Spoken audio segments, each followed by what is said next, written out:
rangement à tiroir. C'est parti! Donc je commence par tracer un rectangle de 27 cm sur 9 cm. Ensuite je détermine le centre de mon rectangle et je trace un arrondi comme ceci, mais uniquement sur la moitié. Je trace un trait au centre, je découpe ma moitié et je la plie de l'autre côté.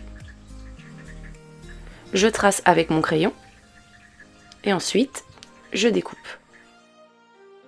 Je continue avec un morceau de carton, j'y pose dessus mon patron, avec un crayon je fais le contour, je trace une seconde pièce et je découpe. Ensuite sur un de mes deux morceaux de carton, donc peu importe lequel, je viens dégager comme ceci 3 cm de chaque côté.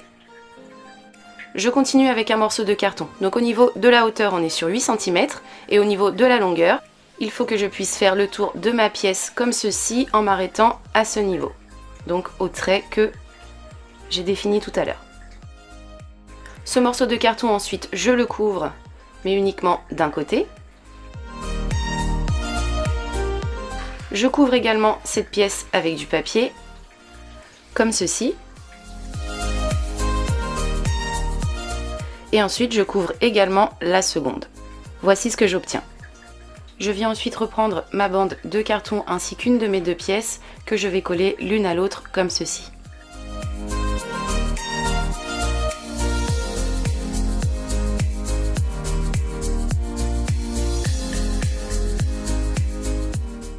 Je colle ensuite du papier à l'intérieur pour une jolie finition, de façon à obtenir ceci.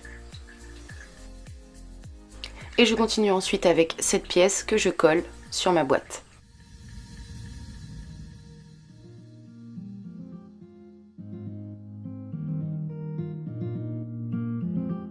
Voici ce que j'obtiens. Je continue ensuite avec un morceau de corde, donc là c'est facultatif, mais cette corde permet quand même d'avoir une plus jolie finition. Donc je la pose tout autour de ma boîte en haut et en bas.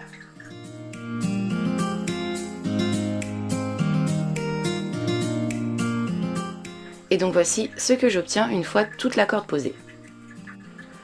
Je prends de nouveau mon patron, je le pose sur le dessus de ma boîte comme ceci, et avec un crayon je viens délimiter comme ceci au niveau de l'ouverture de la boîte. Donc je trace des traits que je vais faire monter jusqu'en haut, comme ceci.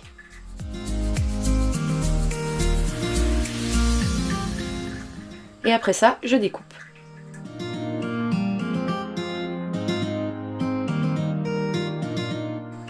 Une fois que c'est découpé, je vérifie que mon patron s'adapte bien à l'intérieur de ma boîte.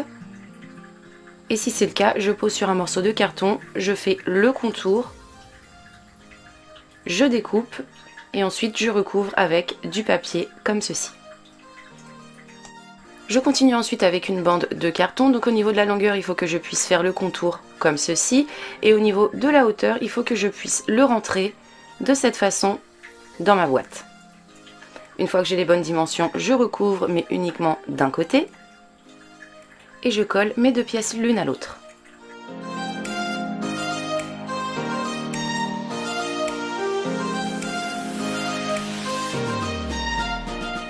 Et voici ce que j'obtiens.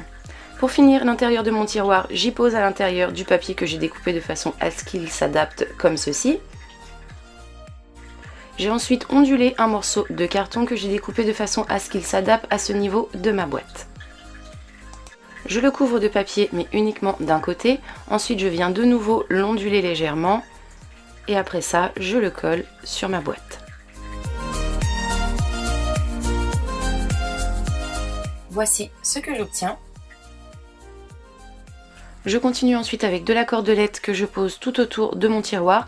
Là encore une fois c'est facultatif, mais je trouve qu'avec la finition est beaucoup plus jolie. Moi j'en ai fait 2 tours en tout et voici ce que j'obtiens. Je continue avec une perle en bois et une attache parisienne qui vont me servir à réaliser la poignée de mon tiroir. De votre côté, n'hésitez pas à utiliser ce que vous avez sous la main pour réaliser cette petite poignée. Il y a vraiment plusieurs possibilités. Voici ce que ça donne une fois le tiroir terminé. Il ne reste plus qu'à le placer à sa place et le tour est joué. Cette petite boîte est maintenant terminée. J'espère qu'elle vous